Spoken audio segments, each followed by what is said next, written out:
23 अप्रैल से 23 मई यानी पहलवानों के धरने का एक महीना पूरा।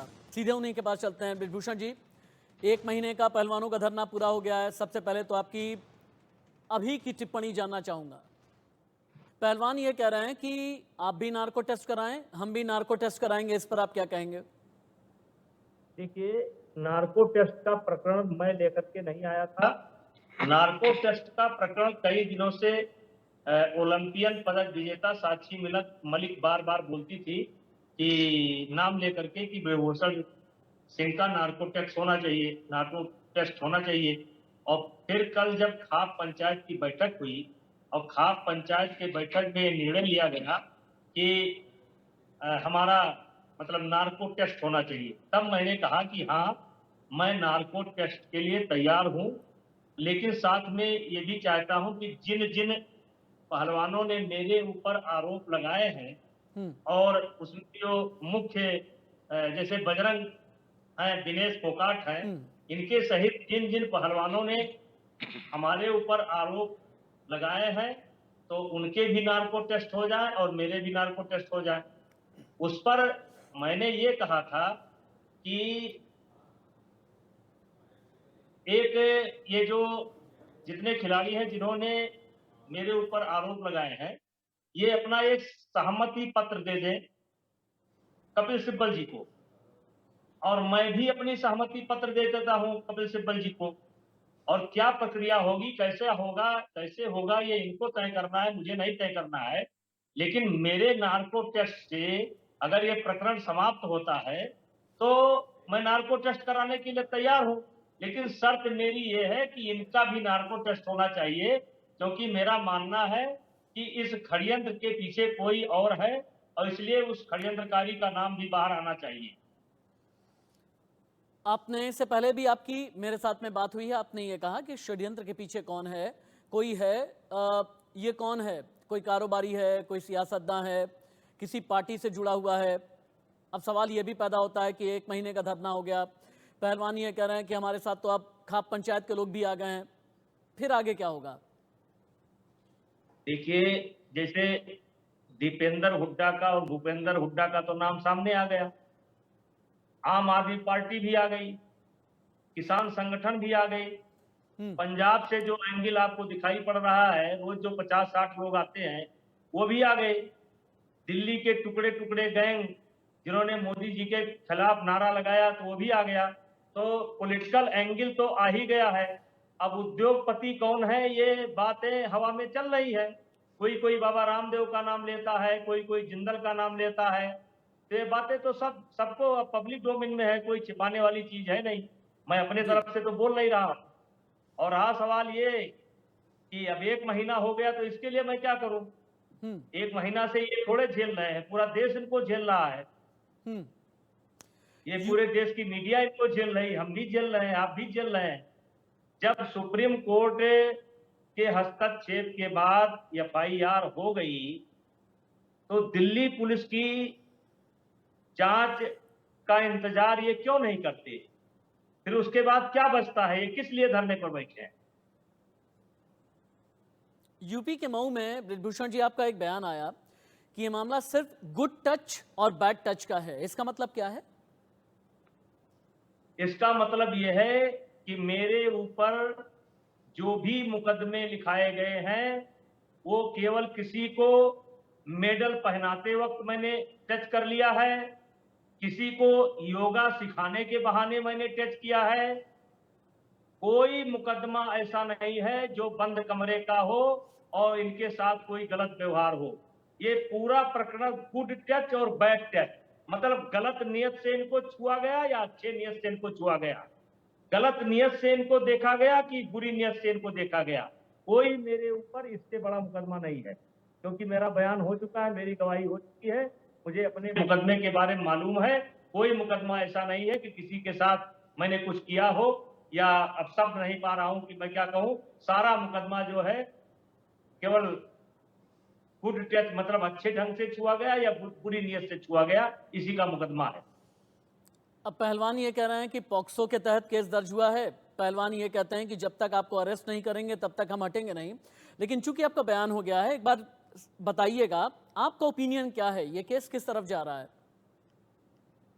देखिए, मुझे जो कहना है वो मैं कह चुका हूँ और पुलिस के सामने मैं 2 बार अपना बयान दर्ज करा चुका हूँ और मुझे नहीं लगता है कि उस प्रकरण में कोई दम है, क्योंकि उसका भी कोई गवाही नहीं है इनके पास और कोई गंभीर आरोप भी नहीं है।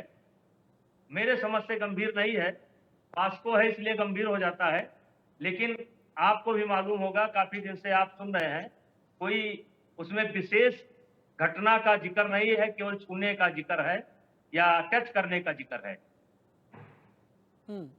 और एक और भी चीज़ आपके ज़रिए समझने की ज़रूरत है। चूंकि आपका ये कहना है कि ये सिर्फ गुड टच और बैड टच का मामला है, जब कभी अगर मेडल देते हुए सामने पहलवान आ गए वहाँ पर गुड टच और बैड टच का मामला है, लेकिन पहलवानों का ये कहना है हम तो रो रो करके अपनी गुहार हम लगाते रहेंगे, जहाँ तक भी हमें अपनी गुहार लगानी है हम आगे बढ़ते रहेंगे, हम रुकने वाले नहीं हैं। क्या? देखिए, पहले पहले जब इन्होंने 18 जनवरी को गुहार लगाया, तो हाँ। खेल मंत्रालय ने एक जांच समिति बनाई, फिर आईओ ने जांच समिति बनाई। इनके कहने पर बबीता फोगाट को उस जांच में शामिल किया गया, जबकि वो धरने की सूत्रधार थी। हम्म। फिर उस जांच रिपोर्ट का इंतजार करने के बजाय ये दोबारा आ गए। अब एफआईआर लिखी जा चुकी है। अगर कोर्ट महसूस करेगी, पुलिस महसूस करेगी तो मेरी गिरफ्तारी भी होगी, लेकिन इनके मात्र कह देने से तो मेरी गिरफ्तारी नहीं होगी। हर चीज के लिए कानून बना हुआ है। अगर कानून में ये होगा कि जांच की आवश्यकता नहीं है, गिरफ्तारी होनी चाहिए, तो कानून अपना काम करेगा, गिरफ्तारी हो जाएगी। तो इनको भरोसा क्यों नहीं है? ये भरोसा करके क्यों नहीं चलते? ये अभी से दिल्ली पुलिस पर सवाल क्यों उठा रहे हैं? अच्छा, एक बात बताइएगा, आपने इंटरव्यू की शुरुआत में मुझसे ये कहा कि आप रेसलिंग फेडरेशन ऑफ इंडिया के पूर्व अध्यक्ष नहीं बल्कि मौजूदा अध्यक्ष हैं, अभी भी आप अध्यक्ष हैं। क्योंकि बहुत से लोगों का ये मानना है कि पिछले 1 महीने में जो हुआ सिर्फ और सिर्फ कुश्ती का कबाड़ा हुआ है। पहला तो ये बताएं कि कुश्ती के कबाड़े का जिम्मेदार कौन है, और दूसरा ये जो कुश्ती के जो कबाड़े नए के पहलवान हैं जिम्मेदार कि हैं आपसे आकर बजरंग। के मिलते हैं, वो ये कहते हैं कि रेसलिंग फेडरेशन ऑफ इंडिया में आप ही रहें, आगे हमें पहलवानी करनी है। क्या कुछ और भी पहलवान हैं? देखिए, कुश्ती का जो भी नुकसान किया है वो उनका नाम है बजरंग पुनिया और विनेश फोगाट। अच्छा। 2 लोग इसके जिम्मेदार हैं। और पिछले साल मैंने 25 राष्ट्रीय स्तर के कंपटीशन कराए थे। इस साल मैं नंदनी नगर में कंपटीशन करवा रहा था, इन लोगों ने रुकवा दिया। लड़कियों का कैंप चल रहा था, इन लोगों ने रुकवा दिया। सोनीपत में कैंप चल रहा था, इन लोगों ने रुकवा दिया। अभी 30 से लेकर के 2 तक महाराष्ट्र की इकाई एक नेशनल करा रही थी, उसको इन लोगों ने रुकवा दिया। और कुश्ती का जो भी नुकसान हो रहा है उसका जिम्मेदार मैं नहीं हूं, उसके जिम्मेदार ये हैं। मैं तो जैसे मौका लगता है तैसे टूर्नामेंट कराने की कोशिश करता हूं। अभी आपने देखा होगा, जैसे मौका लगा तैसे मैंने एक नेशनल करा दिया। लेकिन कुश्ती के नुकसान की जिम्मेदार ये नहीं है, हम नहीं है, ये सीधे सीधे ही है।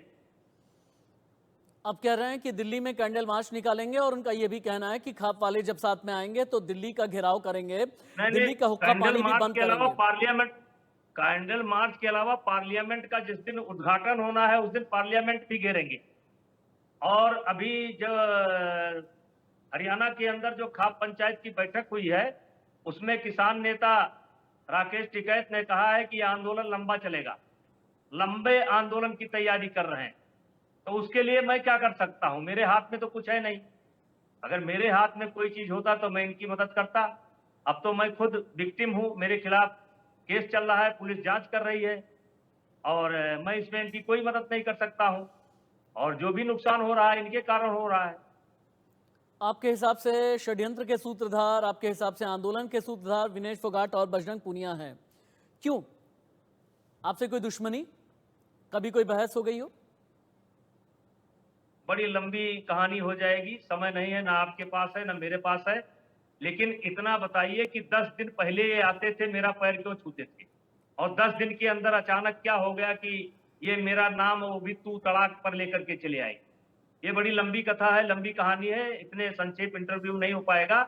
लेकिन जो नई पॉलिसी मैंने बनाई, नेशनल की, ट्रायल की, कैंप की, इंटरनेशनल टूर्नामेंट की, ओलंपिक की, वो पॉलिसी इनके समझ में नहीं आई और उसको लेकर के ये विरोध में आए। लेकिन मैं फिर कहता हूं, ये विरोध में आए नहीं है, विरोध में लाए गए हैं। ये लाए गए हैं, ये भी सच्चाई को समझ रहे हैं और ये खुद नहीं आए हैं और ये खुद धीरे धीरे धीरे धीरे दलदल में फंसते चले गए हैं। इनको कुछ व्यक्तियों ने मोहरा बना लिया है। आप देखिए, जब पहली बार बैठे थे तब बड़ी संख्या में पहलवान बैठे थे, आज वो पहलवान इनके साथ नहीं है। एक फैमिली एक अखाड़ा, कोई 9वां पहलवान इनके साथ जुड़ने को तैयार नहीं है, 10वां पहलवान इनके साथ जुड़ने को तैयार नहीं है। पहलवान सब काम पर लग गए, वो अपनी प्रैक्टिस कर रहे हैं। नहीं तो आपको कब ये लगा कि इन पहलवानों को मोहरा बनाया गया है? क्योंकि आपने हालांकि कई नाम शुरुआत में लिए हैं कि ऐसा ऐसा कहा जाता है, लेकिन आपको कब ये जब लगा, धरने कैसे पर लगा? जब ये धरने पर बैठे तो देखिए, पहले इनकी डिमांड थी कि भारतीय कुश्ती संघ के अध्यक्ष को बदला जाए। 4 बजे आरोप लेकर के आ गए कि यौन उत्पीड़न हुआ है। जब आप ही लोगों ने इनसे पूछा क्या आपके साथ हुआ है, तो इन्होंने कहा नहीं, मेरे साथ नहीं हुआ है, अन्य लोगों के साथ हुआ है। पहले शायद इनकी संख्या 9-10 थी, फिर इनकी संख्या बढ़कर के 100 हो गई, फिर इनकी संख्या बढ़कर के 1000 हो गई। तो क्या बताएं, मैं क्या जवाब दूं इनकी बात का।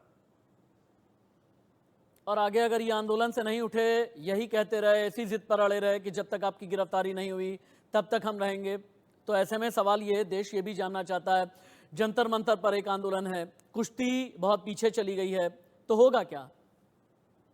देखिए, जिस दिन मुझे गिरफ्तार करने के लिए दिल्ली पुलिस का एक सिपाही भी आएगा, एक सिपाही आएगा, मैं उसके साथ चला जाऊंगा। मैं अपनी गिरफ्तारी का विरोध नहीं करूंगा। एक सिपाही आएगा, मैं गिरफ्तारी मेरी हो जाएगी। अगर मैं दोषी हूं, अगर पुलिस मेरे खिलाफ चार्जशीट लगाती है या आवश्यकता महसूस करती है, मुझे न्यायपालिका का सम्मान है, मुझे जांच एजेंसी का सम्मान है। मैंने आज के 15-20 दिन पहले जब दिल्ली पुलिस ने यह जांच शुरू किया था और उसी समय इन लोगों ने थोड़ा थोड़ा दिल्ली पुलिस के खिलाफ बोलना शुरू किया था, तब मेरा एक बयान है, मैंने कहा था कि बजरंग जी और विनेश जी, बाद में आप दिल्ली पुलिस के ऊपर कोई आरोप लगावें तो अभी कपिल सिब्बल साहब के पास जाइए और कहिए कि मुझे दिल्ली पुलिस पर भरोसा नहीं है और सुप्रीम कोर्ट से सीबीआई जांच करा लीजिए या अन्य कोई एजेंसी हो जांच करा लीजिए। बाहर की कोई एजेंसी तो जांच करेगी नहीं। तो आप 15-20 दिन, 25 दिन, 1 महीना के बाद आप दिल्ली पुलिस पर सवाल उठाओ, तो अभी सवाल उठा करके इसको चेंज करा लो और आप देखिएगा कि दिल्ली पुलिस जब भी जांच पूरा करेगी उस जांच पर ये सवाल उठाएंगे, क्योंकि ये अब अपने बस में नहीं है, ये दूसरे के बस में है। दीपेंद्र हुड्डा के बस में है, भूपेंद्र हुड्डा के बस में है, कुछ पूंजीपतियों के बस में है, उनके दिमाग से चल रहे हैं, अपने दिमाग से नहीं चल रहे हैं। अपने दिमाग से चल रहे होते तो मुझे ये कभी गाली ना देते, ये दूसरों के दिमाग से चल रहा है। सोशल मीडिया के जरिए कई सवाल आ रहे हैं आपसे पूछने के लिए, चूंकि आप दीपेंद्र हुड्डा और भूपेंद्र सिंह हुड्डा का नाम आप ले रहे हैं, कोई सबूत है क्या आपके पास? ये मैं नहीं बल्कि सोशल मीडिया के जरिए कोई दर्शक आपसे पूछना चाहते हैं। देखिए, भूपेंद्र हुड्डा खुद इस बात को आकर के स्वीकार कर चुके हैं, दीपेंद्र हुड्डा भी खुद इस बात को आकर के स्वीकार कर चुके हैं और मेरे पास जरूरत पड़ेगी तो मैं सबूत।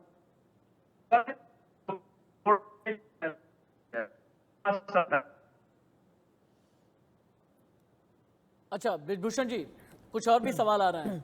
एक सवाल ये भी आ रहा है कि 2024 में आपकी सांसदी का क्या होगा, फिर से आपको इलेक्शन लड़ना होगा, 2024 में आप क्या करेंगे? क्योंकि 3 दशक की आपकी राजनीति है, आज की राजनीति है नहीं, तो 2024 में क्या होगा? 2024 में मेरी पार्टी अगर मुझे लड़ाएगी तो मैं लड़ूंगा और मुझे पक्का विश्वास है मेरी पार्टी लड़ाएगी